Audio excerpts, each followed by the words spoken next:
Made from the mud, there's dirt on my hands.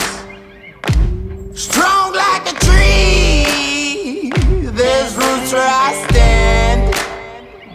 Oh, I've been running from the law. Hope they won't shoot me down soon.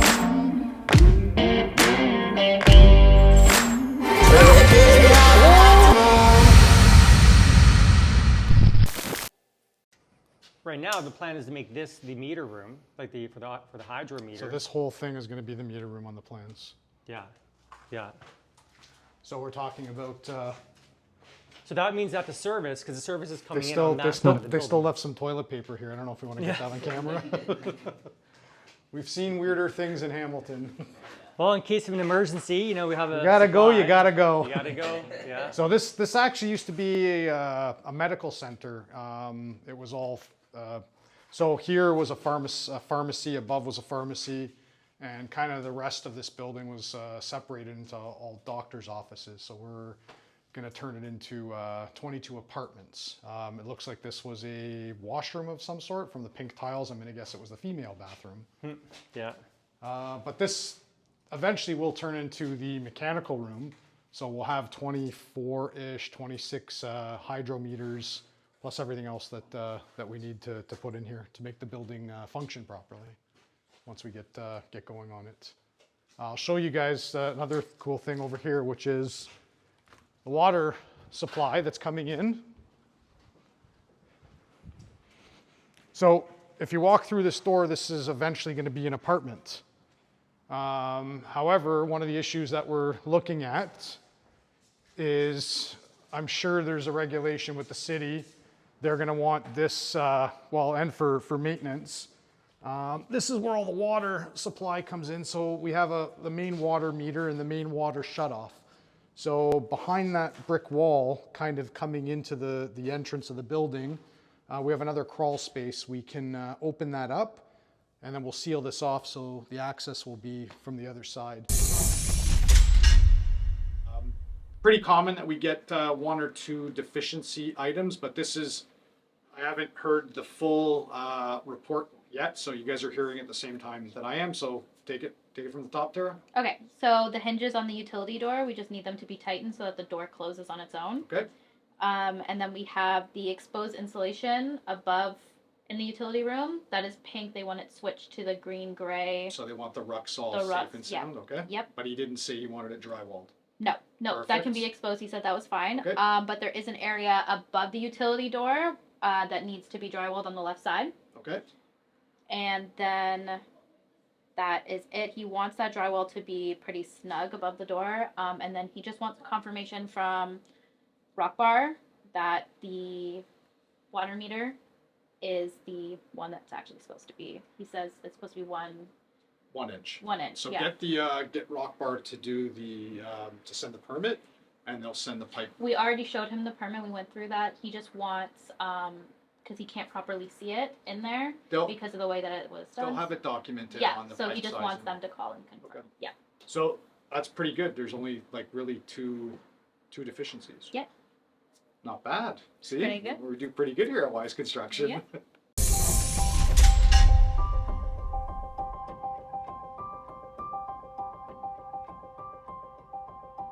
When we receive an agreement of purchase and sale, typically my office specifically would start with doing a file opening email to the client.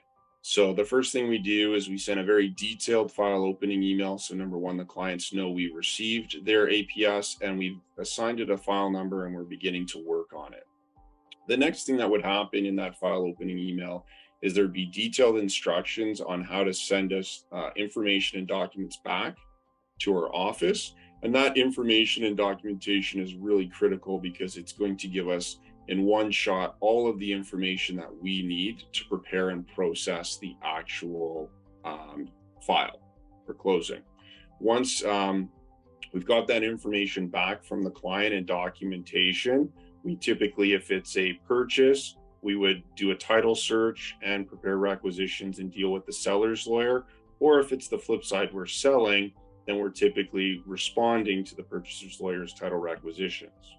And then normally the week of closing, we're putting the final touches on the finance documents, the home insurance documents. If it's a purchase, if it's a sale, we're putting final touches on having payout statements and so forth arranged, and having an appointment to sign with the client, which we try to do 1 or 2 business days before the closing date.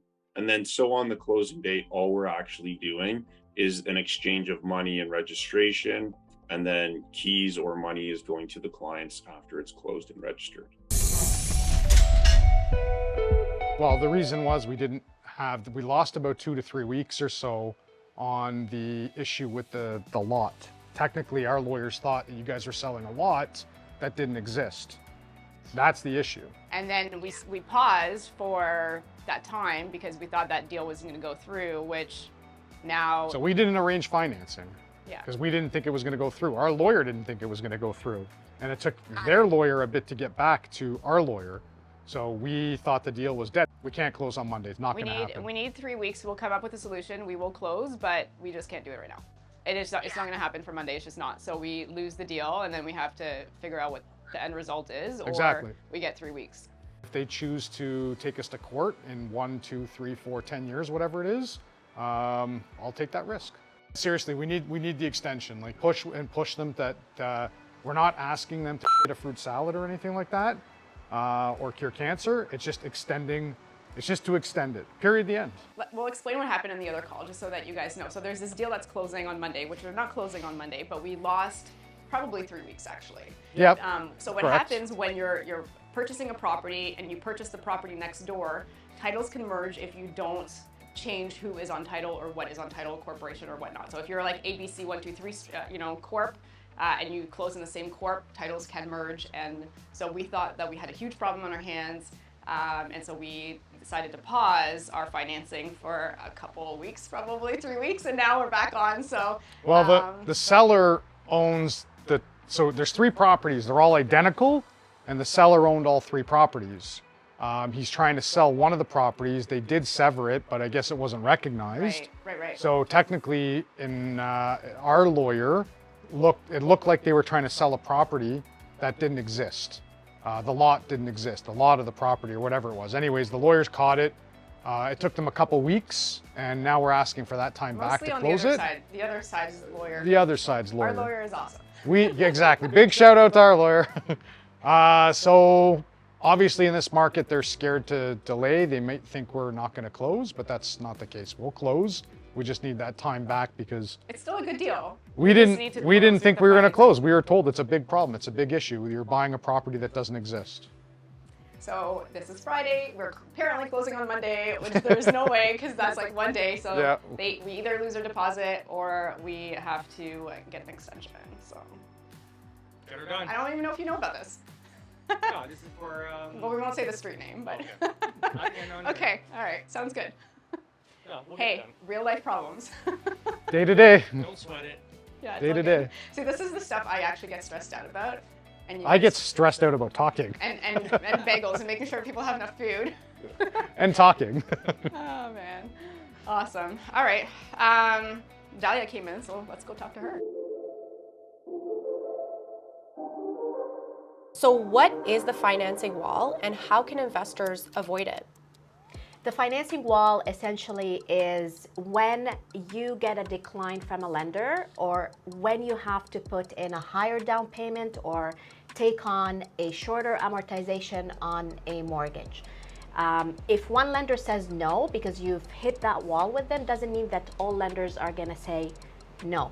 And the best way for you as an investor to avoid such a situation is to really plan financing ahead of time with your mortgage broker and plan where the money is going to come from, plan your down payment, who's going to hold title, how many properties you would qualify for.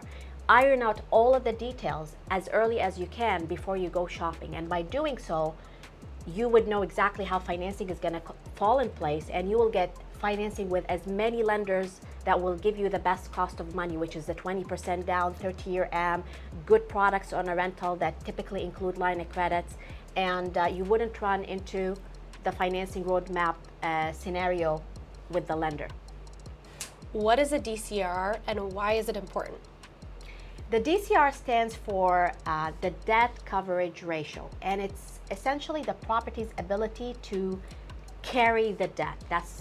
Therefore the reference to coverage ratio. And in technical terms, it's the property's net operating income, which is the income minus expenses, divided by the mortgage payment for the loan we're applying for. The reason it's very important is because the lenders, especially the multifamily lenders, are going to look at this number when you're applying for a loan. You may have a property that's worth $5 million, and as much as it's worth $5 million, they're not going to give you 75% or 85% of that value. They're going to look at how much debt can this property qualify for based on its net operating income. It's like a business. So as an investor, you really need to get a good grasp on how to calculate the DCR for a property and calculate it from a lender standpoint. And we did develop a calculator called the DCR calculator to help you run these scenarios and determine how much loan a multifamily building would qualify for. This stuff here it's called effervescent, and what it is, it's a buildup of moisture, and typically in these much older buildings, especially in we will do an interior waterproof to kind of stop any penetration coming into the building, well into the units, right? So it's something that we'll explore. I'll run the moisture meter and bring the experts that do this stuff and get their opinion on it. Maybe we'll claw back on some of the wall, get to the foundation, see if we have any water coming in, and then we'll address it if we do. Lee, just while we're down here, because right now we plan to move all of the meters over to that side of the building. Yep. When the service and everything is coming in. I don't know. We have to let hydro dictate where that's going to go. Okay. That's why we needed mechanical drawings to see which side of the building, front, left, back, forward, top, bottom. Yeah, okay. That's up to them. Okay. They will, for sure though, they will need a dedicated meter room, but publicly accessible. We most likely have power coming up from above, from the front. So they'll dictate where that goes. So they can move it to another corner, no problem. Okay.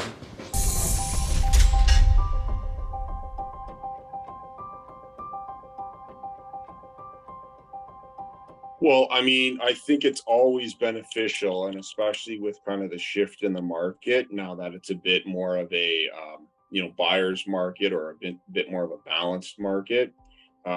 Having conditions that allow you the due diligence to check into things like your finance, your mortgage approval, insurance approval, due diligence of like property search and inspection. If you are talking about an investor specifically, they might have other partners involved, so they want to have it be conditional upon review and due diligence of their investors as well.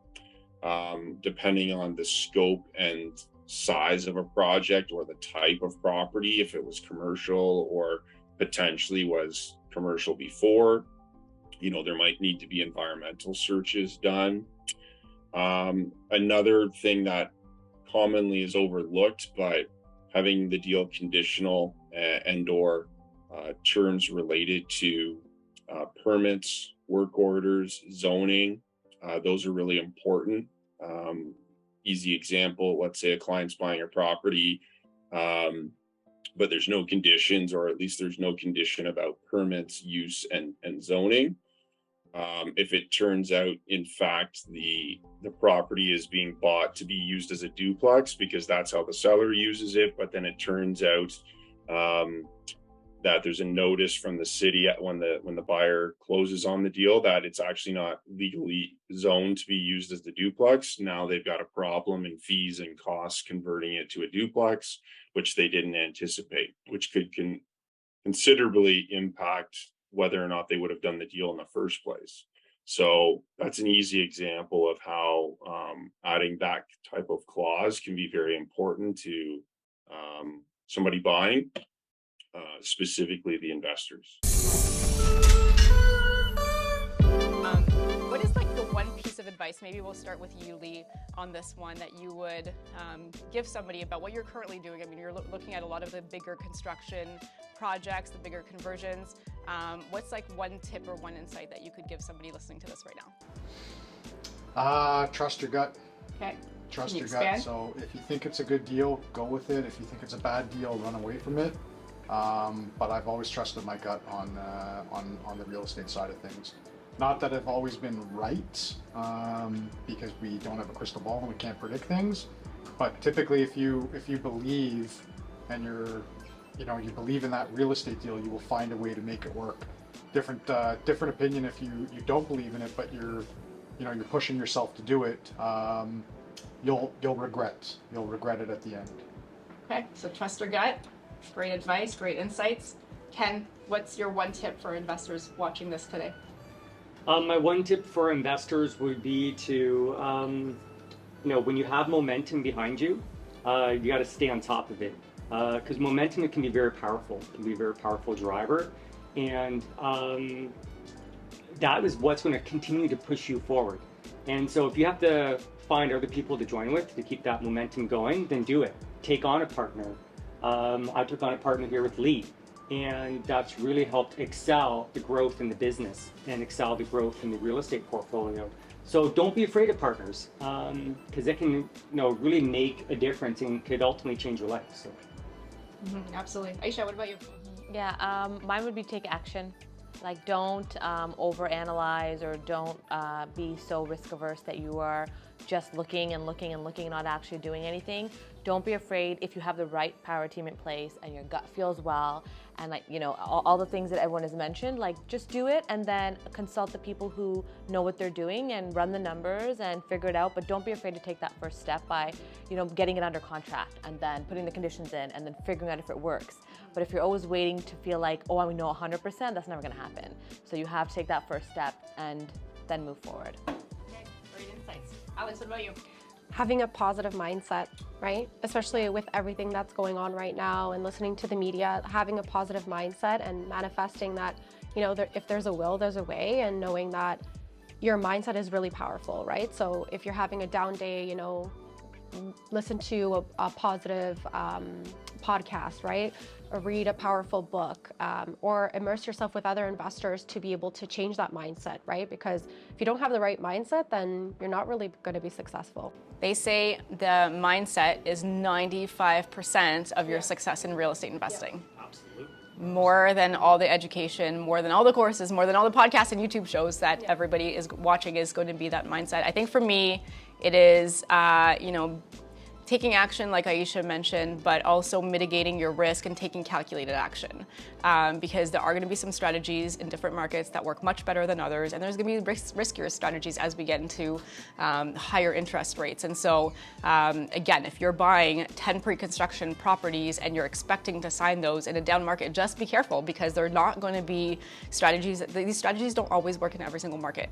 When things are really good, everybody's doing really well. When things are going a little bit sideways, this is where the strategic investors will do really well and a lot of speculators will not. So don't be the speculator, be the investor. But